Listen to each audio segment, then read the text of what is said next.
Let me start this video by showing you the date and time. It is 9:28 in the evening. That is 21:28, and it's December 31st, 2025. It's a Wednesday in Thailand. So in another, you could say 2.5 hours, it's going to be New Year, like they say, no, 2026, Happy New Year, whatever. So I wanted to upload this. So by the time you watch this video, if you are sitting at home and if you're the type who doesn't go out like me and my family, and if you're the type who's on YouTube and watches my videos, you'd know that you'd be first among the few. Now, I'll tell you honestly, I want this video to be genuine. That is what I wanted before I would put it up. Now, this video is going to be long, so you can watch it at 1.5x speed or 2x speed. But the most important thing is, given that this would be more or less the last video for the year, I really want it to be genuine. I want it to be from the heart, and I want it to be sincere. I wanted to share with you something that you take home, like in terms of value, without reinventing the wheel. Like, I'm not going to give you something that you never heard in your life. It'll be very simple things, but it'll be taken from my life, the mistakes that I made this year, or the good things that I did this year. Predominantly, it'll be mistakes. It'll be the difficult, tough, moments. And I also thought, instead of just focusing on me, let me give you one or two examples from other people from whom I've learned. So it's like, you don't have to make all the mistakes in life to know something is bad or you should not do it. We can learn from other people's mistakes. So this is going to be a long video. It's going to be a sincere video, but it's going to be a video which I genuinely, from my heart, want to share with you, and hope that it gives you value. So if you're the type who is sitting at home on December 31st, and if you watch this video, please, it would make me happy to know that you're watching this video. Just mention it that, yeah, you watched the video. And if you watch the whole video, you don't need to lie. Be honest. Just type, hey, I watched the whole video. And I'll be giving you 25 points because I wanted it to match, 25 lessons from 2025. But I've not just taken like namesake. I spend, I think, 2-3 hours just really reflecting. No noise, no music. What can I give you guys of value? So I'll be sharing these points, and I hope that it offers you something worthwhile, especially given the fact that you're sitting at home and you're choosing to watch this video. All right. So let's start. We'll keep it relaxed. I'm not going to make it like perfect, but I will make sure that I give you the best of what I wanted to say sincerely. And I've already written down these points. Okay. So having said that, let's start. I just hope the electricity doesn't go or some crazy shit doesn't just take place. All right. I'll start off with the most important bit. Okay. It's actually in no particular order, but the first most important thing, which I thought I would share with you among all these, the most important is point number 1. I cried. I'm not saying this because I want it to be clickbait or I'm trying to, hey, it's shocking. I honestly cried this year. I cried for nearly 45 minutes to an hour. And I can't share with you what was the reason, but I can definitely tell you it was during the phase where I was fasting for 21 days with no food. I was weak. I was very vulnerable. I was not actually strong. When you're not eating food, you feel weak, no?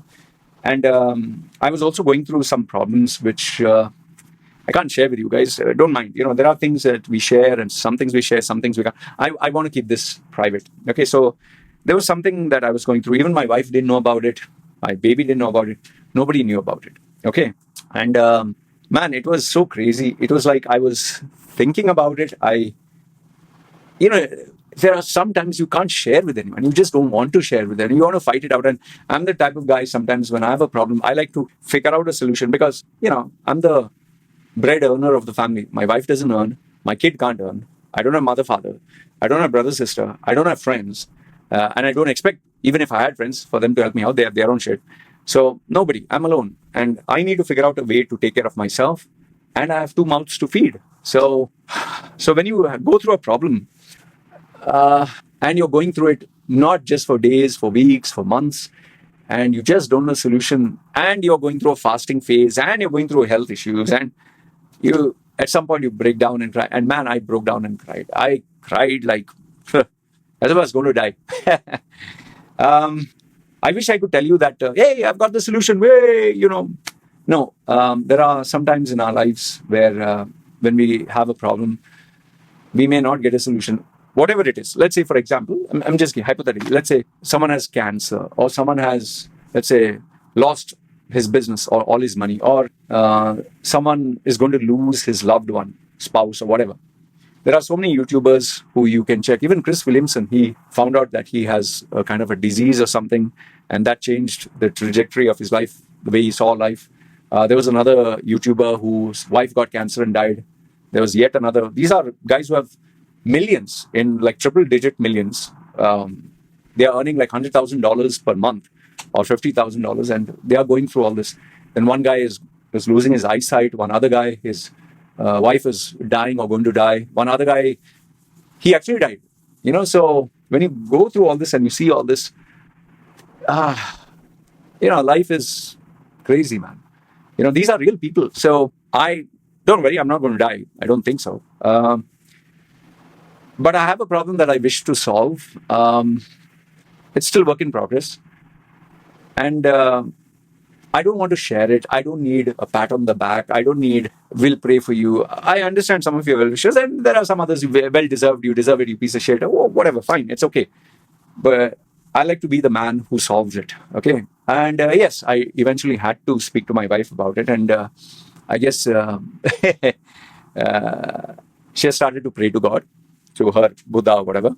I see every night now she prays. She doesn't take things for granted. So I want to start off the first lesson of 2025 for this year by telling you that I'm also a human being like you. We go through problems. We go through challenges. And there are times where even the toughest son of a bitch might end up crying. I've seen my mentor, who I never thought he could cry. Never. I never thought my mentor could cry. I lived in this bubble world, assuming until the age of 35, my mentor can never cry. Impossible. And I saw him cry. So yeah, fear and vulnerability is the first point that I want to share with you. And I want to tell you that it's okay to feel afraid. It's okay to feel vulnerable. It's okay to feel scared. And yes, we'll all have challenges. We have to work on them. Okay? Whether you're a good guy, whether you're a bad guy, whether you're an irritating asshole, whether you're a religious chap, whether you're God-fearing, whether you're the gem, you're a wonderful human being. We all go through ups and downs, and sometimes we'll not have a solution, but hang on, just keep on keeping on. So I want to share the first point by being vulnerable and telling you that we need not be perfect, but we'll have our struggles. Okay, so this is me speaking to you as a friend, a brother, a son, father figure, whatever. So we'll have our moments. So that's number one. I cried. Point number two, sticking on with the theme of I cried. Point number two, or the lesson number two, is we need to stop running away from what we are afraid of. We need to ask ourselves, what's our biggest fear? Many a times you must have heard these motivational coaches, inspirational coaches who say, what is your biggest fear? Fight your biggest fear. And we try to trivialize it by saying, oh, my biggest fear is if I was paralyzed, if I lost all my money, if I was unable to move my hands, and if I was blind or whatever. We try to trivialize it. We try to make it, it's, because deep down we actually believe that bad things will happen to somebody else, not to me. I mean, seriously, I'm not even joking. Do you really think a bomb is going to explode near your house? No, it's not possible. Do you really think someone is going to take a gun and shoot you or someone in your family? Unless, of course, you live in United States, then it's a different thing. But do you think you're suddenly going to face floods where all your business, your entire life savings, what you invested is going to be wiped out? Well, guess what? Every example that I gave you, from having a bomb explode to someone shooting you with a gun, to floods and famine, this has happened in some part of the world or another. The bomb exploding is people who have lived in Israel, or people who have lived in Palestine, or people who have lived in different parts of the world without any notice, without any warning. A bomb exploded by some terrorist group or some war faction, and they lost everything. I know some of you might have very strong feelings about Israel, but just imagine if there's a neutral person, a nice person, a good person, and he didn't do anything. Or let's say Palestine. We know that it's unfair what is happening to the people in Palestine. Just imagine one fine day something happened and a man lost. There have been cases where a man lost his mother, his father, his wife, his 3 kids. I mean, what does he have to live for? I know you'll say that is you believe it's never going to happen to you because you're not Palestinian. Fine. What happened in Australia, that Bondi Beach? Do you think they ever thought that would happen, that someone could actually open fire on them? And I've told you, I've spoken to so many clients of mine, someone losing their job, life savings, partner cheated them, wife cheated on them. A wife took them to court, asked for a divorce. One other client of mine, he he had a bike accident. His foot got ripped off. Young boy in his 20s or 30s or something. And when he was in the ICU, his wife decided to dump him because he's of no use to her. So these are things and I spoke about floods, right? It happened in Thailand. It happened in parts of Thailand where, imagine there was a businessman who invested $100,000 to $200,000 US dollars of his own hard-earned money into setting up business. And he was just going to break even when the floods came and destroyed everything. It's gone, finished. And I was talking to you about bombing. See what happened with my wife's village, which is Ubon, Rajasthani. Thankfully, her house is a little bit far, but it's near the border. So some people's entire house, they built a house. There are foreigners who built a house. It's leveled. It's finished. So what is your biggest fear? And I think you and I need to really work on it. At least me. I don't know about you, but we need to work on it. And yes, sometimes you might say losing the job, not being employed is the worst fear. I know it sounds laughable when you talk of someone being paralyzed. There's always someone who's going through worse. But if that is your fear, then it is your fear. Or whether someone you love leaving you. We need to face it now and ask ourselves, if it happens, how do I face it? What do I need to do? What do I need to keep ready? So even though we can't be 100% ready, let's say someone you love dumps you, you can't think of a replacement. But we not only need to be mentally prepared, we need to keep ourselves completely prepared. For me, I'm the only breadwinner of my family. If something happens to me, I need to really reflect and think of the answer. So point number 2 is, what is your biggest fear? Point number 3, this one is an old classic which I got reminded about. And that is, the day you fail, or the day you lose your money, or the day you have problems, or the day you're no longer have the power, the position, the money, the influence, finish, you lose all your friends. I saw it with one of my clients whom I admired, who I respected. I never thought in my wildest dreams that this guy who has achieved incredible success, he can retire for the rest of his life, no need to worry, at least for 2 or 3 generations. That much money he had, lost everything with a series of bad investments, failures, being cheated. I never thought he would lose it. But here's a shocker. He lost all his friends. He lost all his relatives. He lost even his wife of so many years, even his kids. Nobody wanted anything got to do with him. In fact, they blamed him for losing his money. Just imagine, he built everything for himself and for others. They were happy. But when few mistakes and, couple of bad moments and, ill-timed investments, or it just his bad time came, lost everything. And I still remember that call that I had with him, seeing him broken down. And I was like, this is the same guy who used to travel in like super expensive luxury cars, Rolls Royce, Bentley. I used to look up to him, and he used to really give me amazing tips. And he was a well-paying client. So to see him reach that state, so it was a reminder for me that, when you lose everything, it's gone. So point number 3, the moral of the story or the lesson is, the day you lose your power, the day you lose your money, the day you lose your job, the day you lose what you're useful for, you lose everything. You lose your friends, you lose your admirers, your fans, your followers, and nobody will give 2 fucks about it. Next lesson, point number 4. You remember I told you last time that I've started to read books, and now I'm currently reading this one. Okay. I'll tell you, this is a book about the transgender movement and how it's impacting young girls. So it's not actually a book that is very motivating or very you feel like reading there or not. It's not a story kind of driven book. It's not like, I can't put it down. So there are moments in this book where seriously I have to refer online and check, what does this word mean, or what does this sentence mean? And there are medical terms. So it's a challenging book to read, but I want to finish it. And I like the topic because it is something that is very relevant. So it is very hard for me to be consistent. I'll tell you, even though I look like I'm super Mr. Consistent, every day to read even a page, sometimes, you get lazy, you get distractions. They're like, okay, I'll play my video game first, then I'll listen to it. Okay, I'll drink my coffee first, then I'll listen to it. Okay, I'll do my this work, that work. And, procrastination gets in, and it's shocking for me to say this, but I'm struggling to deal with consistency and to do the bare minimum. But every time I falter, I still commit myself. That is why this book is kept here. I've kept it here only. And you could say for 3-4 days, I missed even reading one paragraph. Just imagine, even 3-4 days. So yesterday I made it a point. I'll read not 1 page, not 2 pages, not half a paragraph. I'll read 20 pages. And I read 20 pages. And today I read, because my wife wanted to go out somewhere. So obviously I was more in a frame of mind to take them out. So I decided after I wake up, have my coffee. Since I can't do work because my wife will tell me that she's ready in 1 hour's time or whatever, I'll sit and read this book. And I managed to read, I think, close to, I would say, 8 pages or something, which is better than just half a page. And obviously, women, they take their time to put on makeup. So I finished 8 pages. And before going, when my wife said, okay, are you ready now? We can go. I said, okay, give me another 10, 15 minutes. And I forced myself to read one more page. So I'm kind of happy that, that consistency is still there. Remember, it's not always that you'll keep winning, but self-discipline is a journey you have to undertake by yourself. Nobody is going to supervise. I mean, I can't show off and tell people, hey, look, I read 20 pages. Hey, I read 8 pages. Hey, look, I read a half page. This is only for me. This hurrah, this moment of joy, this ability to say no to, distraction, to scrolling online, to checking apps, to checking games, to listening to music. And for someone with ADHD to sit down with a book, no noise, nothing, just sit down here, nothing else, cup of coffee, don't tell me anything else, and sit and read. Very, very challenging, but I'm still at it. And I'm right now,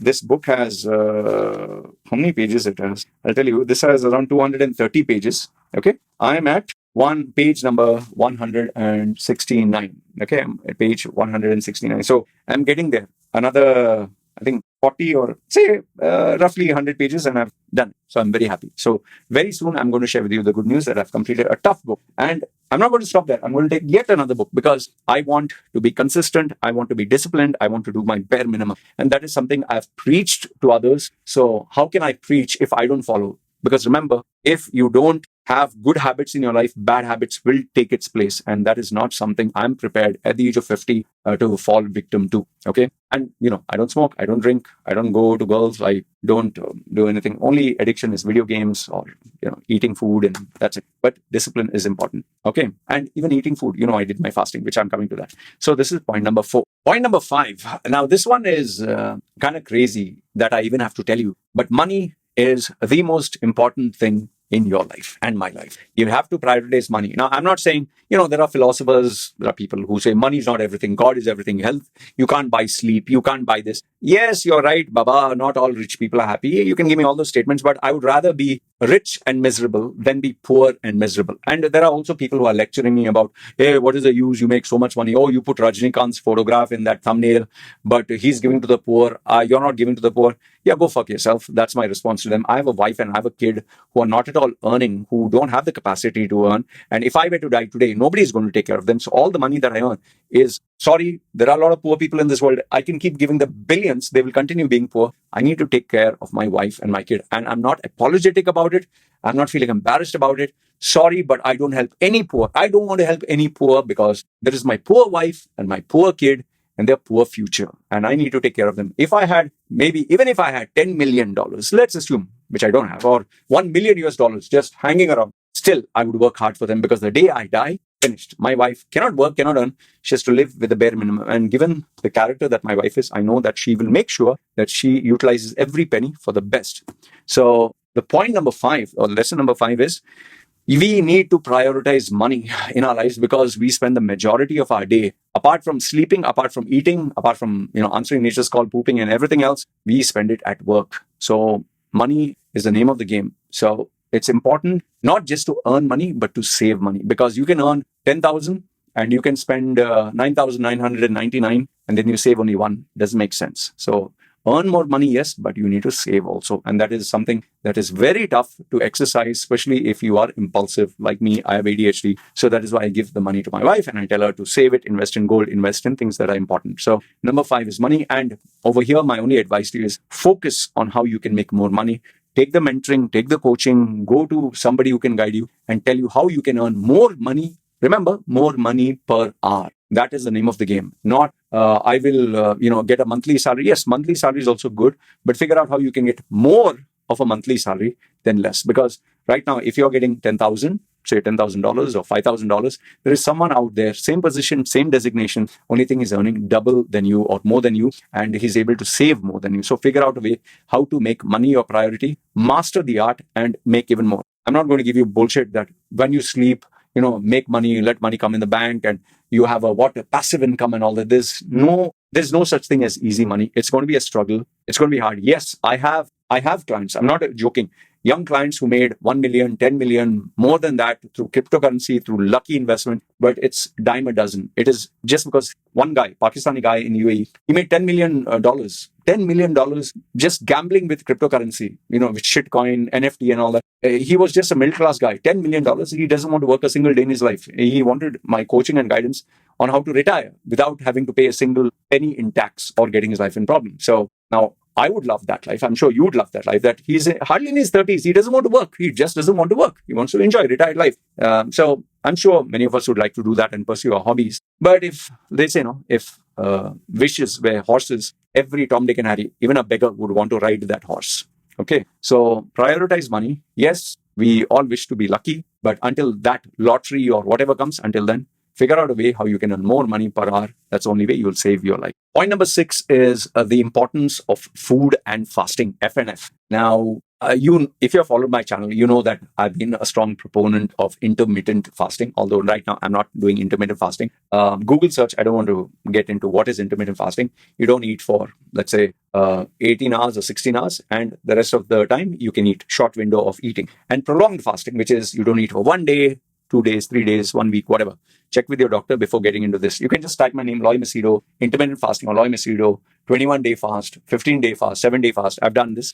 It is very important to clean your body, cleanse your body, get off the addiction of sugar, get off the addiction of carbohydrates, let your body rest and recuperate, because we are having too many chemicals in the food. And you can just type search American beach bodies in the 60s, 70s, even early 80s, and American beach bodies today. Today, everyone has a pot belly, everyone is obese, everyone is fat because of that, food pyramid, which destroyed everyone's, the right food which you're supposed to eat. So I can't emphasize enough, because it not only cleanses your body, helps your mind grow, it detoxes you completely. That is an actual detox, and it'll reset your taste buds, where once you are addicted to food, coffee, caffeine, eating, snacking, whatever.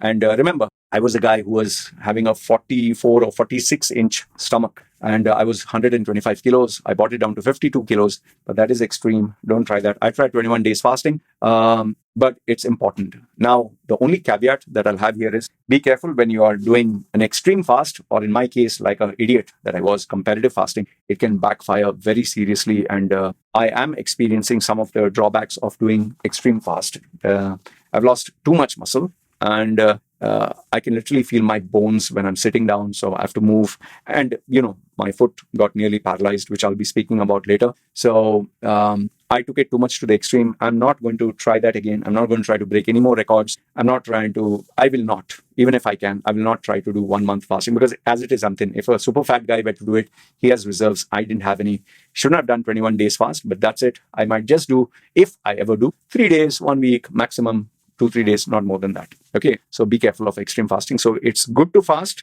It's good to practice intermittent fasting. It's good to eat good food, natural food, but just don't do it to the extreme. Anything done to the extreme will backfire. Number 7, the importance of health. I don't know how much to emphasize on this. I took health for granted so many times in my life, whether it was steroids, whether it was lifting heavy weights, whether it was building big muscles, whether it was even popping Viagra pills or taking testosterone for sex, for muscle, for being macho. I've done all this crazy shit. And I've also done eating sugar, eating ice cream, drinking 18 Red Bulls a day, eating 6 people's meals a day. I've done all that crazy stuff. So you don't realize it when you're young, but when you're old, when you get older, when you cross your 30s, and then especially your 40s, everything that you did will get back to you. You'll have to pay the price for it. So that is why even this transgender movement, they are right now taking, trans care for transgender and all that. It'll all backfire after they cross their 40s, because the body cannot handle it. That is why bodybuilders, film actors, people who have taken, they have done Botox or they have done surgeries, all that. When you get older, you just look hideous, and you can't. So take care of your health naturally. And with my foot drop that I had, drop foot or foot drop, I think it's foot drop, yeah. That condition, let me get the exact name. Foot drop. I think it's foot drop, yeah. Where I couldn't move my ankle up. Now, thankfully, it has become much more better. So I'm not taking my health for granted. And it's so funny that I'm talking about it, because I've been in the ICU multiple number of times. Food poisoning, that's shellfish or, crab and prawns. There's that poisoning of, prawn, seafood poisoning. Okay, what is it called? Okay, the name is what? It's called what? Ciguateera. I don't know. There was some other name for this one. Crab. Allergy to crabs and prawns. Okay, just be patient with me. Yeah, Paralytic paralytic poisoning. Okay, this was so bad that I couldn't breathe. I literally thought I was going to die, man. It was crazy. So for a guy who has gone through, seriously, ICU, I've taken on my birthday, I was in the ICU, I was going to die. My wife literally was holding the baby and she had taken a photograph of me in gray, which I shared that time on social media. They thought I was dead. I was finished. So for a guy who has gone through that, for a guy who has had hemorrhoids, bleeding, I was hardly 0.2%, I think, red blood cells or some very low number, 2% or something. They said, I don't know how you're alive. I couldn't walk down the stairs, man. I couldn't walk, like get up from my bed. I couldn't survive. So for someone like me who has been through all this, still, battling it out with health. So need to be careful. So you're lucky you don't have to go through all this, but there are diseases which will get to you. Diabetes, blood pressure, cholesterol, heart-related illness, joints pain, lower back pain, knee pain. Right now, maybe in your 20s and 30s, you'll say, this is all old people sickness. Trust me, once you cross 40 and you're put on weight, all of this is a reality. I'm not trying to scare you. Neither am I telling you something that is not normal. You just have a look at your elders, look at your family, whether it's dementia, whether it is, even getting ALS, what that Stephen Hawking had, or even getting, you're not able to, you get a stroke where you're paralyzed one side. It's all a reality. So just be careful. Please be very careful with your health. Point number 8. It's funny that I have to literally admit here my mistake. But you remember, I've always told you, when you're emotionally high, when you're charged, never take a decision, never react to it, especially sending emails. Now, I've always told you, when you're emotionally charged, irritated, angry, pissed off, never send an email. In my case, it was not anger that made me send an email. Rather, it was, I had a problem, an issue with McDonald's, which I don't want to air because I just don't want to get into any legal complications, especially in this country. So I had a problem with McDonald's, wrote to McDonald's, they ignored, wrote to the manager, ignored. But I'm a guy who does not stop. I wrote to the headquarters, I wrote to the top guys, and finally, action, they responded because I was relentless. And then they sent me good news, which made me happy, I shared the good news with my baby and my wife. But to my serious embarrassment, I did something I should have never done, which I preached. And in my impulsive, happy state, I sent an email, oh, wow, I bet this and that. And I acted like as if I was a 5-year-old, which I really regret. And it was only after sending the email, after like 15, 20 minutes, Google even has that, no, Gmail. Okay, undo, send. By the time I went and I was high and I shared with my wife, and then suddenly I realized, like, wait a minute, did you just react like an immature little bitch? I mean, you portrayed yourself as a leader and all that, and that's why they responded and reacted. I was like, oh, sheesh, man. And then I did a greater mistake of correcting that email, which I shouldn't have, like an idiot. It was a shit show. One of the most embarrassing things that I've done in a very long time. It's not that it cost me an arm or leg or I'm named and shamed globally or anything like that. It's just something very private and personal for a guy like me who preaches that you shouldn't react when you're emotionally high. I reacted in a happy state, only to realize I made a fool of myself, complete fool of myself. And this is obviously nobody publicly knows it, so it's very private. But personally, I felt very bad. I felt ashamed of myself, and it bugged me so much, so badly, that I have not gone to McDonald's ever since because I'm so ashamed of myself. So number 8 is, if you're emotionally high, please don't react. Whether it is fighting with someone, shouting at someone, saying something that you'll regret, or even writing an email. Please, especially in the corporate world, once you do it, you can't take it back. And thankfully for me, I didn't air it out publicly, so it's a very private thing. But it's a lesson I'll never forget. And I'm hoping that you take this lesson, my mistake, and you don't repeat it. Please, never react. Give it 2-3 days. Let it sink in, then decide. Number 9. You remember I told you, about this reading book. Okay. It's all about habits.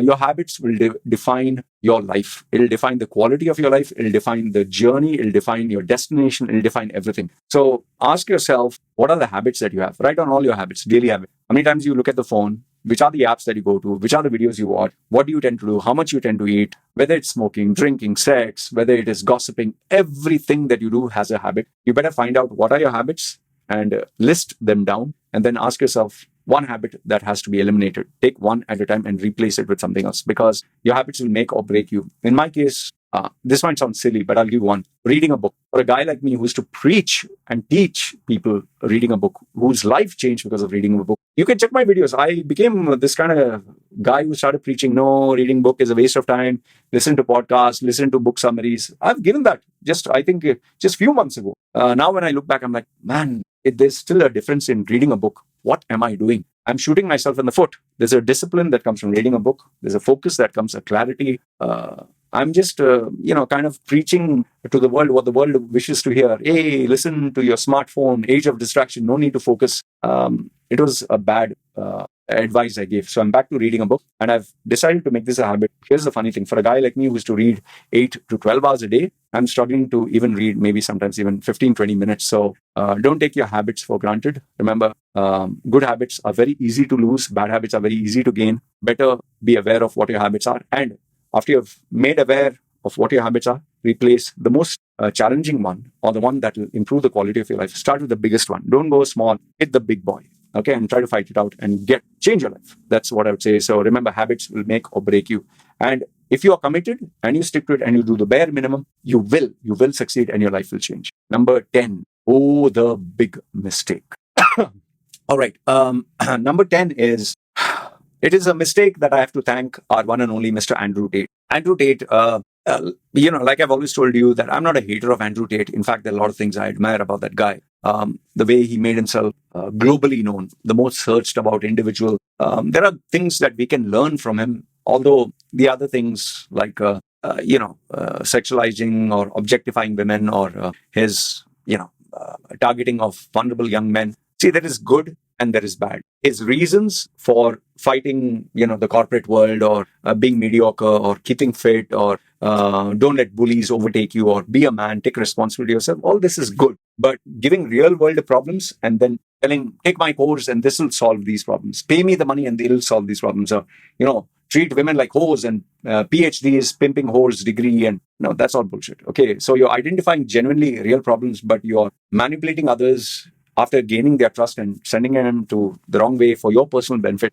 No. So I'm not going to focus on what Andrew Tate did over there, but after all the things that he did right to make his brand succeed, to make the money, taking that boxing match was the one big failure. Now, what is the lesson? You'll be like, I'm not going to take a boxing match. I'm not going to go into fight. No. The mistake that he made is the brand strategy. See, we all know, we all make decisions, whether it is whom to marry, which country to migrate, which course to study, or which partnership to get into, or, we make a lot of life-changing decisions. It can even be a tattoo. It can even be, let's say, I will close down this and, take over this, or even getting into a new relationship or breaking off a relationship. That one mistake now can cost you everything. Maybe 10 years or 20 years of your life, you never made a mistake and you were flawless. Like this, the more you succeed, the more people want to see you fail. It's like having this, a boxer or a wrestler or an MMA fighter who keeps winning and winning and winning. Finally gets so tired of him. Even though you like the guy, you admire, you want an underdog to beat him. You want someone to defeat him.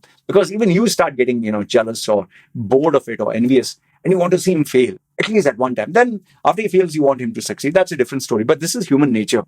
So Andrew Tate, the problem with him is he pissed off everyone. Everyone wanted to see him, crash and burn and destroy himself. But, there were a couple of admirers or people who admired some good things which he had. But with this boxing match, he destroyed everything. And I don't think he's going to bounce back. I personally don't think there is any way in the world he can convince people that he's now an alpha male, the top G, the real man. Because that boxing match exposed everything. So no matter how smart you are, no matter how successful you are, you can give a wrong interview. You can get, in a moment of temptation, send a girl a message or cheat on your wife or send there are celebrities who have sent underage girls, a 17-year-old girl or, whatever, 18, or you can send something creepy or your dick pic or something. Or you can get into bad company or bad investment, or you believe someone and you took a risk. There are even studios that invested into movies or celebrities who have purchased into, let's say, one female celebrity, can't get in. I think Michelle Pfeiffer or someone, she purchased a whole town. There are basketball players.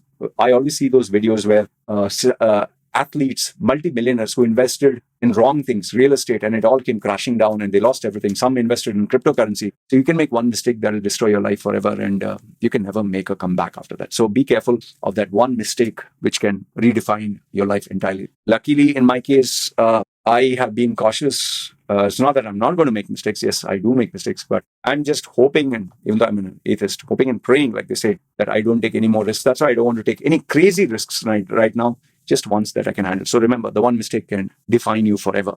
Be careful of that. Number 11. This one I preach, and I've told you about toxic people, so I don't have to elaborate on it. But the strange thing is, this year, 2025, I actually had to break up with clients and close friends because I found them to be not in line or sync with my values. And you'll be very shocked. I am an atheist. And I criticize Muslims. I criticize not all Muslims, bad practices in Muslims, but I've not lost my humanity. That is why if I see a small baby girl or a child or a boy killed by, let's say, a gun or an army man or someone, just because the child is a Muslim, I'm not going to say, ha, ha, ha, you deserve it, or I'm not going to be indifferent. And to have someone who says, yeah, they deserve it, okay, get rid of all of them so that we can start with a clean slate. I'm sorry, your values differ from mine. And even if someone gives something as neutral as, Loy, why are you only talking about Palestine, or why you only focus on... There are people in Africa, but the media will never talk of Africa. There are people in Pakistan, or there are people in Turkey, or Uganda, or Somalia. No, I'm sorry. I'm talking about this particular incident, and you're trying to be indifferent and saying, what aboutism? I'm sorry. We don't agree with our values. So either I don't talk to the client entirely about this, or if they bring it up and I realize that this person's values are different to mine, I can't work with that person. And shockingly, this year, I have broken up with very, very close people, very close. I never thought I would end my relationship with those individuals. It has hit my business, yes. Some of them were, like 2 or 3 of them were, they were giving me 5 figures kind of income. So it's been a tough thing, but I stood for what I believed, which, I don't know, am I going to kick myself in the ass? But I just was not comfortable for someone who'd laugh at having small children die and say that they deserve it, including close friends who have been with me for years and years, just because someone was a Muslim. I'm sorry, but I had to get rid of those individuals. So you need to be true to your values and ask yourself what matters. If you're a diplomat or if you can be a politician and fake it till you make it, fine. But for someone like me, if I don't feel close to you, no. Point number 12, these are kind of similar, but this will add value. Groups. In my case, I have WhatsApp groups, Facebook groups, all these groups that I have where I bring in people. So I'm not someone who joins another group. There are other groups, but I'm never active there. I just take what I want and I don't interact at all. But in my groups, when people are there, they have to follow my rules. And I'm very sad to actually share this. This might be silly, but some big supporters, sponsors of my channel and my work got a lot of money. And they were close to me, not just for money, but it was not because of the Palestine war or anything. They changed over the period of time. They became, I don't know, slightly ignorant or arrogant, and I had to make a very tough choice, very, very tough choice of sticking by the rules of the group, because, I can't make one rule because a guy is rich or VIP and the rest of them, something else. I made this mistake previously, but I promised myself never again. So sadly, I had to delete. It was just 2 members, okay, but they were good people who I respected. It's just sad that they didn't respect the rules of the group. So I had to take a position and stance as a leader. So sometimes you might have to take those tough choices, whether it's your family life or work life, because people will look up to you. Are you a man of your principles, your values, or are you, he's my friend, I'm going to stick by him no matter what. So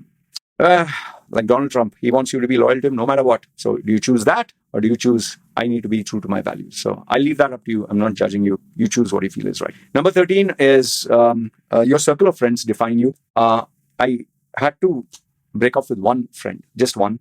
It's unfortunate because this guy is a genius, but there's something that he did which I can't talk about. It's a very serious thing that he did. And he confided in me because I'm this coach, mentor, and whatever. He had a paid session. And I was like, no, man, that what you did is no way. Like, I was shocked that he even did it, because had I known that he was this kind of person, I would never have, been with him, but he confessed to me. I guess that was his fault because, what you don't know, you can't react. So I had to say, once again, remaining true to my values. So sometimes, and also keep in mind, if the person who is close to you, if he's doing something illegal or something dangerous, it can destroy you. So even if you're very close to the person is doing something which is very questionable.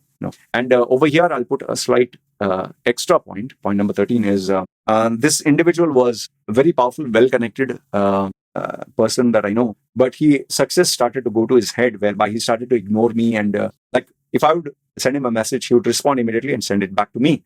And if he would send me a message, I always took it on priority. So I worked with him and kind of helped him reach that level where now he's earning big money, big contacts, big connections. And I would send him a message, but now he started to take me for granted, kind of started to disrespect me, give me all sorts of bullshit excuse why he couldn't take my messages on time. And, when someone disrespects you and takes you for granted, you don't keep quiet about it. And I had to put my foot down, and I've chosen to end that relationship, which was very disappointing because I did bring it up. But he claimed that, no, it's just your imagination. Success went to his head, money went to his head, contacts, connections went to his head. So I thought, okay, fine, you might be the richest guy in my group, but sorry, no. So that is why you need to maintain your self-respect sometimes and say no to something that could be great.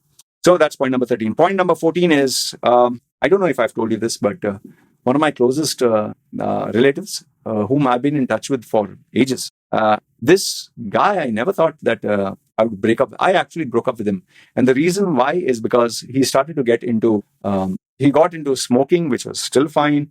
He has made a lot of money. He has taken my mentoring here and there. He's been my client. So he got a lot of money, made good money, and he decided that he was going to travel the whole world and, work odd jobs because he has enough money. But then with that came smoking, drinking. He went into weed, that mushroom, the ayahuasca kind of stuff. He started acting all weird and long hair, dreadlocks and beard and earrings and, beads, and became this kind of sadhu, guru, kind of new age hippie. And I still was, okay, fine, I don't mind all this. We'll just talk whenever required. But then when he started to talk to me and started to disrespect me, he started to talk to me as if I was a small boy, and I didn't like it. It kind of brought back old memories. And this is someone I knew so close, man. And I was biting my tongue so many times. When you have someone who is so close to you and you know that if you have that conversation, then it's going to end. I had to literally put my foot down and say, I'm sorry, I'm not going to take being disrespected by you. I don't appreciate what you're saying. I find it very offensive that you are crossing the line on certain boundaries. And as it is, I hardly have one or two. And I had to get him out of my life. And once I say bye-bye, it's permanent. So very sad, but yeah, it's funny. As I'm becoming older, I'm becoming more and more alone, lonely. But then what matters is my wife and my kid. That's about it. And I hope I don't have to break off with them.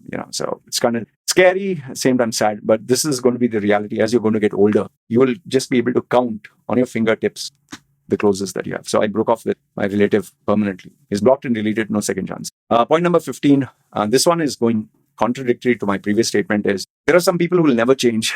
I've told you this before. If someone doesn't evolve with me, grow with me, if they're talking the same shit that they would talk when you're 15 years old or when you're 20 years, oh man, look at those girls, look at those boobs, look at the gaming, talk like a monkey, a moron. And like I told you, my ex-girlfriend who I tattooed her face here, I got in touch with her after nearly 10 years and I thought she had evolved like me. But unfortunately, maybe because of a massive age gap, I grew, and because I suffered, I evolved and became better. I was now dealing with CEOs and I was a consultant and I was running a business. And she was still this girl who was still studying in the college. Even after she lost 4 years because the college closed down and she found out what she completed, her medical was null and void. So she had to redo her college all the way again. So she never actually experienced the real world. And when she got in touch with me, initially I was glad, okay, we can just be friends now and, look back on old things and just laugh about it. But when she started talking all crap, you're my channu, you're my munnu, and when I added her to my WhatsApp group of business people, of mega minds, she one day sends me a message. She was telling me like, Loy, I just miss how we used to, get down on me or some shit like that. Something I'm paraphrasing, like, you really know how to get down on a female or something like that. And she was actually telling me that she's going to send this message to a group of people who are like in their 50s and 60s or millionaires. What the fuck is wrong with you, man? Like, what? Like, I was going towards a meeting and I was in a business frame of mind and she's talking this nonsense with me. I gave it to her left, right and center once I got home and I told her, don't think you're talking to the same old lawyers before who would be like a simp and a dog for you. I will destroy your life, if you act funny. And that also with my business, my brand, and my contacts. And I guess that was the last I ever heard of her. That was, I think, now in my 30s, 35, 36. Now I'm 40, now I'm 48, 49. Do the math. So many years. So yeah, some people, if they don't change, they're still immature. Even my college friends, not so-called college or high school or school, I find them utterly disgusting. Yeah, maybe they're better human beings than me, more intelligent, more educated, more whatever. Let's assume they're 100 times better, but I don't get along with them. And I've not seen any change. They still talk crap. Hey, motherfucker, hey, your ass is this and that. Or someone put this thing up your vagina. And yuck. I don't want to be part of the groups, and I've just blocked all of them. So some people never change, especially your old friends, old relatives, your mother and father, your relations. Never bring them in your life. Number 16 is, this is a sad one, but the people who know you will always take you for granted. And that's a very unfortunate thing, which is why even though I offer world-class advice and I get paid world-class money, and I know I'm sounding pompous when I say this, it is because people pay me. I wouldn't know if I gave world-class advice if people didn't pay me big money. Like, we're talking of, simple, like, for example, even $237 for 1 hour, $1,000, $5,000, $25,000, $50. I've told you, at some point in my life, the highest I got was $120,000, but that was just once. Okay, so I'm not trying to say I get that every day or no. It was once in a generation, ultra uber rich, multi whatever. So I know that I do give something of value. Others, why would people come to me? I mean, even today, if people are still coming to me in the dawn and age of AI, and there are people more qualified, better than me, with better marketing budgets and companies, staff and all that, they still come to me. And so I do offer something of value, something small. But here's the funny thing. My relatives who are, they're working ordinary jobs. Some of them are just getting even maybe 1/3 of what I'm getting, or maybe even 1/5 of what I'm getting. I can change their life. I can help them.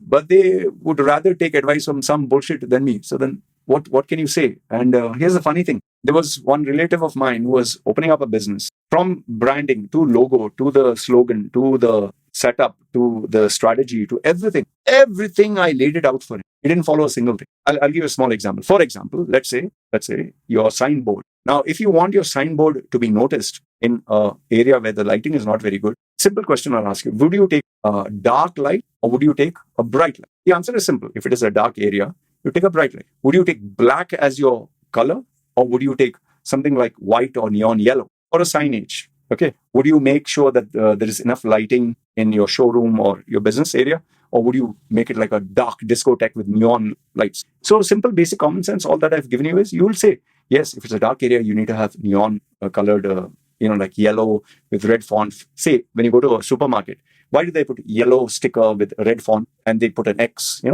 Because it captures your eyes, it captures your attention, it captures your, oh, you look at it like that. This guy, black bloody signboard. How the hell can you read the font? Black signboard with the red font, and then inside was neon, strips of lighting with the dark, this thing. He wanted a dark theme or something. The logo, he made it so complicated, so intricate. I told him, Facebook is just F. Instagram is just that, the camera thing. Keep it simple. He put design with, the religious items and, small little fonts of his family name and this and that. The name of the business itself is like a long thing. And the slogan is like a bloody paragraph. I was like, I just kept quiet. He didn't take a single piece of it. Not a single. Anyway, I even told him what to do to be noticed online. And he's following somebody else. Everything that I gave him, he just threw it out. So the point I'm trying to tell you is, your relatives, your friends, people who you know, they'll always take you for granted. So don't try helping them out. And sometimes even if they ask for your advice, and if you give it to them for free, they don't respect it. That's why I charge everyone. I made a mistake over here. And that is why my standard protocol is, you want my advice, whether you take it or don't take it, you pay me. That's about it. So just keep in mind, point number 16 is, friends will always take you for granted. Friends and family. Before I forget, remember how my mother was running a health club, a gym, which anyway she purchased from someone. It was dying. When I took over, I made it affordable to people. I gave them commission. I gave them, had competition. I put entertainment. I made it fun. And then my mother, once she saw money coming in, money changes a lot of people. And then she handed the business over to my brother, who was 11 years younger to me. And he decided to make an Indian health club, a gym, which was in an Indian middle class location. It was in Sharjah, Rola. He decided that he was going to make it for the whites who stay 50 kilometers away, the rich whites. And he doubled or tripled the membership. He made ID, all the stuff that you see in Australia, ID, computer, login, and, get a locker key, and you have to dress up sophisticated and all that. And who the hell will travel like 20 or 30 kilometers just to go to a gym? Forget traffic being there. And even if it was 1 kilometer away, the traffic used to be so packed jam. So that is why I focused only on people within the area. He disrespected those customers. He made them feel like shit. He got away with every commission and you bring your customer, I'll give the whole amount as your commission. So I was paying very attractive. Everything he changed. And the gym shut down, not just shut down in, I think, 3 years. They ended up with my mother and father, 1 million dirhams in debt. So yeah, people take your advice for granted. I'm not trying to badmouth my half brother, but when he was in his early 20s, he was not in a state of mind or mature enough to run a business. I'm not saying I was perfect. I have plenty of drawbacks. I was addicted to females at that time, so even I was a bad thing, but comparatively he was worse. So, and yes, my mother and father got stepfather, they got what they deserved anyway. So point number 16 is friends and family. Friends and family is the extra. They'll always take you for granted. Don't bother giving them advice. They'll never listen to you. That is why a child never listens to the mother and father, even if they give the same advice that Jack Ma, Elon Musk, or Gary Vaynerchuk will give them. They will listen to the celebrities. They will listen to the famous people, not to the people who are close. So don't bother. Maybe my daughter also will not respect what I have to say. Who knows? Number 17. Here's a funny thing. There are a lot of people who tell me that they admire me. A lot of people who pay me money for my services, for my advice. But here's the strange, really odd thing. Those people who look up to me, who pay me money for my service, for my expertise, what I realize is deep down, they want me to fail. Deep down, they want to be better than me, deep down, but at the cost of seeing me destroyed. I'll give you a specific example without stating who the client is. You will not know who the client is. Okay. This guy came to me with he wanted to build his online brand. Good customer, big money. Okay. And I thought I would go out of the way to make sure that I really proved that I could give him value. And yes, I did. And I'll tell you, he paid me good money. There's no complaint about it. Okay. He paid me good money. I gave him exceptional service. And we saw results quadruple, 4 times. 4 times. There's not an exaggeration. And he gave me good money for it. So we are having this great relationship. And suddenly, AI jumped on the scene. And because he was filthy rich and he started investing into AI companies or AI projects, because he has the money. Okay. He was very much this modern investor, this kind of cryptocurrency, artificial intelligence, the modern, he was not the traditionalistic kind of a guy. Very soon, he got so blinded by AI and its potential, and he started to kind of disrespect me, for lack of a better word, and telling me, do you know AI is better than you? Which is, yeah, you can write emails faster than me, better than me, grammar, do the graphics and the thumbnail. For him to have the audacity to tell me that your career, your brand, your expertise, your YouTube channel, your blogs, your vlogs, your advice, your 9,000 videos, everything will be replaced with the click of a finger. When he started to disrespect me in that manner, I was like, wait. So it's going to replace me. What about you? What about your business?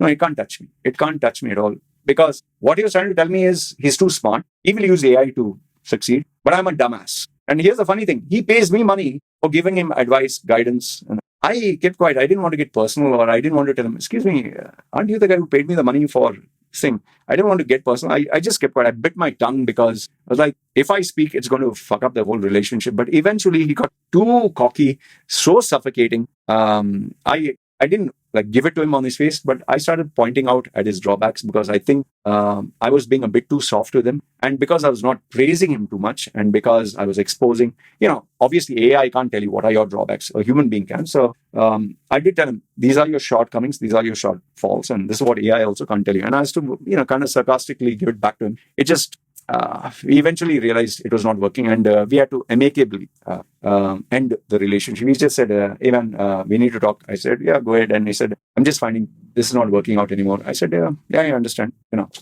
What can you do? If the guy has taken you for granted and he believes in the AI slop or the AI hype, I've not been in touch with him ever since, but I can definitely tell you everything that he invested in, those companies and all that.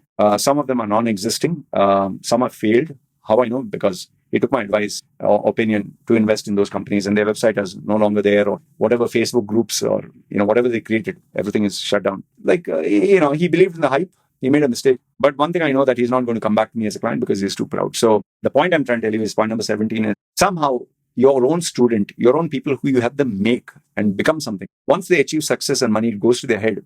then they will turn against you. So it's like you build someone. It's like having a father or mother. They make this child grow big, and one day the child turns around and say, "Hey, you're a dumbass." The movie Dangal, how the daughter herself started correcting and making fun of the father and his techniques, even though it's only because of him she reached where she was, and she believed in the new technology and new coach until it didn't work, and where she had to really beg the father. It's a very touching scene which I cry when I see that, but that is how life is. So yeah, sometimes you make someone grow big. I don't want to use this example, but it's like a small pet snake, and you make it strong and make it develop fangs, or a lion. You nurture the lion from injury, make it strong. One day when it grows up, the lion just kills you, because that's the true nature of a lion. So sad, but yeah, people, sometimes success, money, fame can go to their head. Be careful of that. Number 19 is, you could say that I can merge these 2 points. There are some people who are smart at one thing and they think they're smart at everything. You can check movie stars, directors, businessmen. They invest in one business, so they think they can succeed in everything. Example, aka like Elon Musk, success in SpaceX, success in Tesla. Okay, as of now, because now they are understanding the drawbacks of EV. But he thought he was untouchable. Solar City, boring, underground tunnels, Dogecoin. He thought he would never fail at anything. He thought he would never be wrong at anything. But you're not perfect. You can be good at one thing. I can be good at personal branding. I may not be good as a chef. I may not be good as a dancer. I may not be good as a, let's say, AI specialist. There are limitations. So not everyone is good at everything. But the problem is, if you achieve success in one thing and make a lot of money, people think they're untouchable. Even Jeff Bezos, great at Amazon, but he failed in the smartphone. He failed in the, he wanted an ebook reader which would have all the books and everything. They're very average. Amazon is his biggest success story. So just keep it in that. The sub point for this is, one is people are smart at one thing. And then there are the absolute opposite. The people are good for nothing. They don't have anything, but they feel they know everything. So, and even though AI today gives you so many tools, these idiots, I call them idiots, even with all these tools, even with the ability, for example, to write a wonderful essay, to write a wonderful email, to write a wonderful cover letter, to get free education, learning, insights, with all the tech, they're still a dumbass. They're still idiots. They will tell you, Jesus is real. I felt the power of Jesus. Oh, Allah, when Allah, this thing, and they're like, okay, all right. Oh, Shiv Bhagwan, when I pray to Shiv, my hands are shivering. You're like, oh. And forget religion, even emotional intelligence. Like, you will be shocked if, imagine a guy who has money and he's crying and telling you that the girl he loves, she will not go down on. You'll be like, what? I love her so much. I love it. A guy who's rich, self-made. So yeah, there are some people who are born idiots. No matter what you do for them, like they come to me with these problems, and no matter how much I guide them, in a day of AI, in a day of all this sophistication, an idiot is an idiot. So one is people are good, they overhype themselves. Then there are people who are idiots, who even if God were to come down, they'll still be idiots. So just beware of all this. Number 20, there are 5 more points, and then we'll conclude. The world, be careful of the world. Be careful of the information you take in. Be careful of what you believe. Case in point, Sam Altman, the infamous interview where when he was asked this question, that you're a company earning billions, from where will you get the money to invest trillions? And he knew he couldn't answer that. So it's online. So how did he respond? Listen, if you want to just sell off your shares, I'll help you get a buyer. He couldn't answer it. And everybody knows, me, you, anybody with common sense knows the AI is a bubble. Like the internet.com was a bubble. The property boom with the subprime mortgage, whatever nonsense, was a bubble. The dogs, the beanie bears, or the tulip mania. Everyone knows that these are bubbles. NFT, a fucking bubble. Cryptocurrency, shitcoin, this coin. Everyone knows it's a bubble. Everyone knows it's fake. Coach will help you earn 7-figure income. My Lamborghini, sitting on a private jet, sipping champagne with 2 paid models who says, these alpha males, Andrew Tate and all that. All this is shit. The world gives you shit. Yet, despite it being so obvious, there are people who swallow this bullshit, whether it's religion, whether it's God, whether it's a holy book, whether it's Andrew Tate, whether it's Sam Altman, whether it's Donald Trump giving you bullshit, whether it's your religious bias. People want to believe their own bullshit. So just be careful that you're not one of them. And for that, you need a heightened sense of self-awareness, which is why I always ask myself, am I wrong in my beliefs on what I'm doing? And if I'm wrong, I hope I can see it clearly. So it's very important to always remember that you can't be forever right. I'll give you a good example, and that is Ben Shapiro, someone who I used to admire for his logic. Even Neil Tyson deGrasse a scientist, an educated man of science who's endorsing 100 genders, who's saying you can be a man today, you can be a woman tomorrow, you can be two in one the third day. It's natural. Ben Shapiro, with all his logic of being fair, of humanity and all, supports Israel with its indiscriminate killing of Palestinians. And Candace Owens, someone I deeply admired, but she endorses Andrew Tate. Come on, man. And then Donald Trump, who I thought was a smart businessman with ethics. At least that's what I assumed. I know, laugh at me. But what he has been doing, yes. And then, Sam Altman and this transgender agenda. So, I guess religious folks with all their bullshit. So, we live in a world of bullshit. Just make sure that if you are into it and you buy and believe and subscribe into it, I hope you have the self-awareness to know that you're into it and you're being biased. Like now, it is Muslims and Hindus in India and all that. And we have the Jews and the world is a mess. That's not good. Point number 21 is, I hate to admit this, but ever since AI came out, yes, there was super hype. Then the hype crashed. Now it's crashing even further. But the reality is AI is here to stay. And if you don't improve on yourself, you don't focus on getting better, you don't learn how to use these new tools, you're not going to last very long. Let's say, for example, you're pulling something and dragging it. Okay, something heavy, 2-3 people are pulling it, just pulling with a rope. If there's someone who uses a wheel, okay, that person will be able to pull much more faster. Technology. Let's say you're trying to eat meat which is raw, but versus someone who has fire. Now the fire has much more uses. Technology. Someone who doesn't have light to read but reads in the daytime versus someone who has a light bulb which you can read at night. So technology, electricity, technology, computers, technology, internet, technology. So even AI it will help you, not in the way that it is hyped, like how Sam Altman is saying, it'll bring world peace, green peace, it'll save our water problem, it'll save world hunger, it'll save all diseases. He's just trying to make it the internet of all things, and that's all bullshit. AI has serious limitations, but it has amazing, incredible potential. It's just that right now it's in the world of hype. But for you and me, we need to figure out how to use it in the area we are specializing. Remember, AI is like a water hose, where if there's a fire, water comes like very fast. If you're trying to drink through it, you will die because it's like so much water. So it's like, Japan came out with this, I think 10 terabyte internet connection or something. You can download Netflix, all the episodes in 1 second or split second. Now, even if you could download all this and store all this, but can you go through all it? You can't. Like if I were to buy all the books, like before I wanted to make a mega library, but then I was buying more books than I could read. And eventually I ended up with, I think like these shelves, I ended up with 15, 16, or I don't know. But at some point I was like, man, I have so many books now, even to travel, even when I had to shift. The amount of books I had to sometimes spend 50,000 dirhams to 80,000, and I had to pay dirhams, and I had to pay just for transportation. I had to pay even the customs. So I was like, man, I bought 100 books. I've read only one book. Wait, let me read them. Or let me read what is important. So same thing with you. You can have the entire Wikipedia in your pocket. You can have all the information in the world at your fingertips on your phone, but you can only check one topic at a time. So figure out how you can use selected information that will be beneficial to you, that will help you change, that will help you evolve. And you can't take everything. Just take one and perfect it. And maybe you'll have to spend like the principle of 10,000 hours on that one thing. So you want to be a chef? Okay, focus on being a chef. You want to be a programmer? Focus on being a programmer. You want to be an internet marketer or a YouTuber or whatever. Choose one where you can succeed, can survive, can generate income, and use AI to help you get there. Because you, without AI versus someone who uses AI, that guy who knows how to use AI will succeed. So AI is very necessary. And I have been really taking it to heart to figure out ways and means how I can use it to make my brand better. So the way I use AI and the way I take information can help only maybe me, maybe it will not help you. So you need to figure this out. For that, sit down with, once again, your mentor, your guru, your coach, someone who is in your field, but with AI expertise to help you and guide you. And trust me, you'll thank me for this piece of advice. Number 22, I have to give you this example to make you understand the power of this point. A few days ago, after I finished making my video, I got up and I walked out just to take a break. As I walked out, I saw my daughter. She was having this iPad of hers. Let me just show you. For example, if this is the iPad, this is the iPad. She was holding the Samsung tablet. She was holding the tablet like this, and she was talking to it. Okay, she's talking to it, and then she's looking, and then she's saying, no. Like she's constantly talking to it. Okay, sometimes in English, sometimes in Thai. And I was like, what the hell is she doing? Like, what's going on? So I kept quiet. I asked her, hey, what are you doing? Yeah, Papa, I'm busy. Papa, I will talk to you. I said, okay, fine. You're busy. Maybe doing something baby important. Okay. She continued.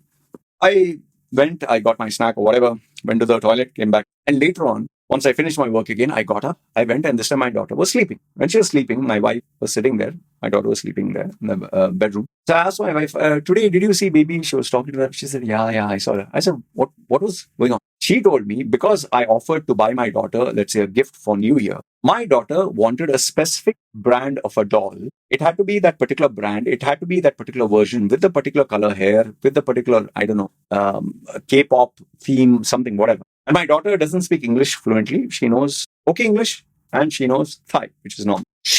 I didn't tell her this. My wife didn't tell her this. Nobody taught her this. She has been speaking to the AI that is built into Samsung. I still don't know what it is. And she took around 1.5 to 2 hours. She not only communicated to the AI, she figured out what is the right way to explain it to the AI to find out the exact brand of the toy she wanted, the name, what was the name, what was the color, what was the edition, everything else. And she managed to locate a photograph and a video of that particular toy, which she passed on the information to my wife, which my wife had no idea existed. And she managed to get not only the doll through the information it provided, she got the seller.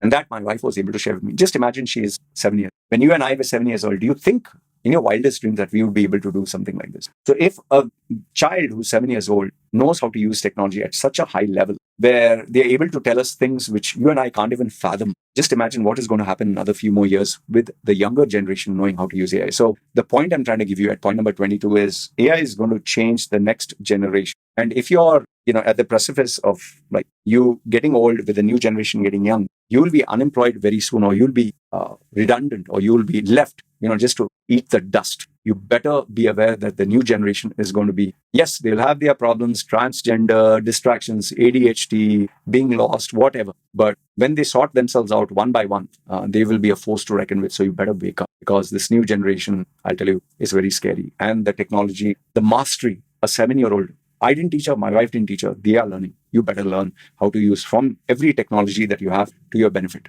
Number 23, simple one. The settings in my YouTube channel. I had made this announcement. If you followed my channel, you know that I had made a policy change where I told everyone and anyone, fine, I'm going to unblock everyone and I'm going to give freedom of speech and freedom of expression. You can badmouth me as much as you want. You can speak your mind off. I just want you to speak your mind off, and let's see what happens. Do I gain anything of value? I can tell you that that social experiment with all the good intentions, I just realized was an utter failure, utter waste of time, because I didn't get a single new idea.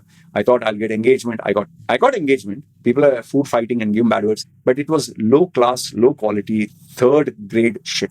Calling bad words, mother, father, brother, sister, nothing of quality, nothing that would make me say, wow, I'm learning something. Because what I realized is, these people are like sewage. If you were to throw a stone to attack them, that sewage will come on to you. They are just the gutter, these low-life individuals. And I'm sorry to say that it is as bad as out of 100%, they say Pareto principle, 80-20. I would say this is 99% of them are just crap. So surround yourself with greatness. That 1% is very rare. And for me, I have decided to go back to my old policy, block and delete, no second chance. That was the best policy I ever had, and it has been reinforced. That is why if you talk crap, or let's say whatever it can be, I don't like you, or don't like your views, whatever it can be, I'm sorry, but I don't need to be lectured by someone who's a freeloader, someone who, I don't know who you are. Most of the people, they hardly earn per month what I earn per day. And even if you're earning big, but your goal in life is to shit on me and to make me feel like crap, and so that you can feel good hiding behind a fake name, go take that habit of yours with somebody else. I don't need to read a single thing, not even a word. I will not give you my platform, my channel, to air out your nonsense. So whatever you feel for me, hate, jealousy, envy, or you think I'm a piece of shit, you can create your own channel and do your own stuff. There are people who are still trying that. I don't mind. I don't need to know you. I'm not going to you. You're coming to me. So remember, there are some people who are like the gutter, and like this, dogs will forever remain dogs. So just leave it at that. Last 2 points. The year is 2025. What is your age? Okay? I'm asking you, what is your age? You're 25, or you're 30, or you're 40. Okay? Ask yourself, where did all those years go? You are a small child. You went to school. You went to high school. You went to college. Where did those years go? You are in your 20s. You are 25. Now maybe you're in your 30s. Where did all those years go? Do you remember your schooling? 10, 12 years, all gone. Remember your college? It's all gone. You'll never get it back, man. If you're watching my channel, it has been almost like nearly 8 years, 9 years since I'm in Thailand. My daughter was a baby. When some people have watched my channel, I didn't have a daughter. I didn't have a wife. I was single. I was fat. Now they're like, one guy even commented, man, your daughter's 7 years old. Shit, man. I thought last video I saw, she was 2 years old. In 5 years have gone by. Time passes by, man. Man, think about it. I'm like 49 years old. My birthday is going to come on January next month. Where did those years go by? So time is going by like this. You better decide how you want to live your life. You want to live life on your term. If that is yes, then are you living it right now? Are you living life on your terms? Or are you living someone else's? Serious question. Are you living life on your terms? And if the answer is no, do you want to live life on your terms? You have one life, man. Just think about it. School life is over. You can't go back. Don't you wish you could go back in school life and undo a couple of things or redo it better? College life, don't you wish you made the right choices, right courses, right decisions? Maybe your marriage, maybe your first job, your second job. We all say, I wish I had a mentor. If he had guided me, I would have been here, not here. We can't undo the past. We don't know what the fuck is in the future. I know it sounds very philosophical, dramatic. All you have is now, no? They say that's why it's a gift. It's present. The wordplay. Boss, this now when you're watching this video, this is the life you have. That's all you have. Decide what the fuck you want to do with it. Make up your mind. Is this the life you want to live? The salary you're getting, the job you're getting, the girlfriend you have, the boyfriend you have, the mother, father you stay with, the relatives you have, the brothers, the sister, the friends, the country you're staying, the city you're staying, the salary you get, the clothes you wear, the people you mix, the monitor you're looking at, the toys you play, the savings you have. Is this the life you want? And if the answer is no, then what the fuck are you going to do about it? Are you going to change it? Do you want to make it different? Or are you going to be, no man, I can't do anything? Then fine. If you can't do it, then accept. Then fine. You're right. Whether you can do it or you can't do it, you're right. Now that doesn't mean you say, okay, I'm going to change everything. From India, I'm going to go to the United States or Canada or Australia, Switzerland.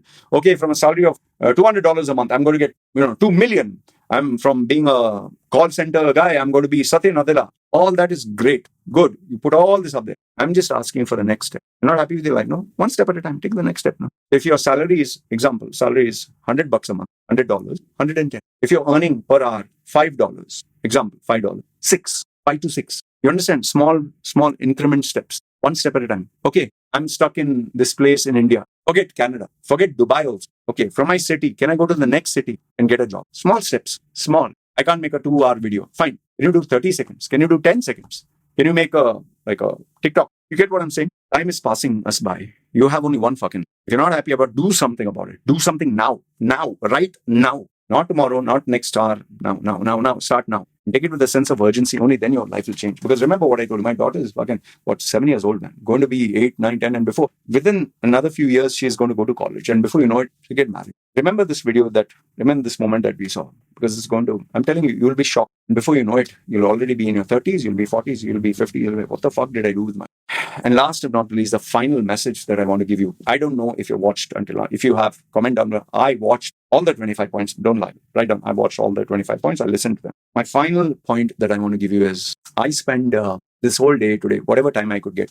Sometimes I spend, when I wake up in the morning, I lie down for a few minutes, think about my day. I visualize what I'm supposed to do. Okay, wake up, brush the teeth. Brush the teeth. Then, have a shower. Okay, soap like this. Then after that, I come out, dry myself, powder, deo, roll on, all that. I sit here. Which coffee do I want? Do I want black espresso or do I want, white mocha? How many shots? Okay, then I'll have to go to Amazon nearby, come back. What do I want to do first? Do I want to check my email? Do I want to log in my game? Do I want to respond to the messages? Do I want to see a video? Okay, then what? So I plan out my entire day. Okay, then, I'm supposed to do this work first, this client. Okay, then so I plan. Then, what was my target for the day? Okay, how am I going to get it? What is my target for the month? Okay, what was my goal for the whole year? Okay, so I just spent some time, silence, no music, no visualize, no drama, lying down, fix them. And once I feel, okay, I'm ready, before I even get up, because, my foot dropped, I couldn't move my leg. I move my legs a little bit. As I'm moving my ankle, hands, and stretching and still thinking.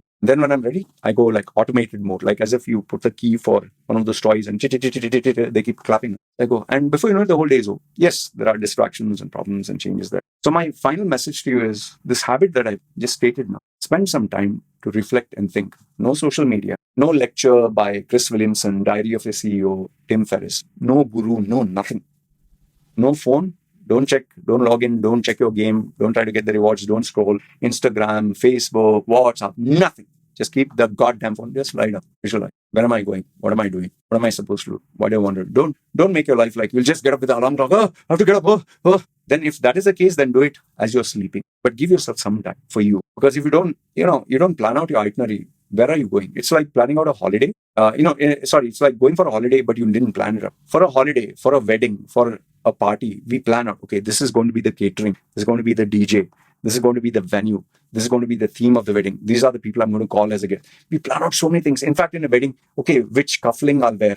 Okay, which haircut will I go? How much she'll put makeup. We even plan out the hair. We even plan out the flowers. We even supervise how much food, how much spicy, what you'll eat. When you take it so hardcore for something which is just one day, which is trivial, a wedding, which will not give you any ROI, a birthday, a holiday, you put so much of effort into planning research, which holiday, which resort, what is the price, bed and breakfast, which, amazing locations or, tourist attraction. Shouldn't you be bothered about your... My last and final point that I want to give you is self-reflection, inner self-reflection, self-thought, self-evaluation, and self-awareness. It is the key for you to either succeed or otherwise, no, nothing, absolutely nothing. So guys, I hope this lengthy video of mine was able to give you some bit of value. I didn't think it's going to be so long. Seriously, honest, heart of hearts, I never thought it's going to be so long. I went with the flow. I wanted to give you something that could truly be of value. So be honest. Let's keep things real between us. If you have watched right up to the end, be through, man to man. Let's have that word. Let me know that you finished watching the whole video. I'd really admire you for it. Number one is watching the whole video, even if you watch it at 2x speed. But my only request to you from my heart as your well-wisher, please work on something. The biggest compliment you can give me is like what one couple of young men have done over the years is, sir, I listened to your advice and I was able to change my life. I listened to you, what you said, and I got a job. Or I listened to you, I made my CV, wow. Or I followed advice, I got rid of toxic people, my life has changed. And it brings me so much of joy. It brings me meaning and purpose. So that's all I want to leave you with. And for whatever it's worth, thank you for being with me on this journey for 2025. And honestly, I want you to succeed and achieve your dreams. If not, immediately, somewhere down the future. Let's hope for a better 2026. And thank you for giving me your time, your attention, and your trust. Let's meet on 2026 with a bang. And the time right now, 11:12. That is December 31st. Okay, 11:12. Another how many moments? 12, 45 minutes, 48 minutes. Yeah, another 48 minutes. It's going to be New Year or Thailand. All right, I'll start recording this and upload it. Let's hope it reaches before 2025. Good, bad, ugly. Feel free. Let me know your thoughts. This is me signing.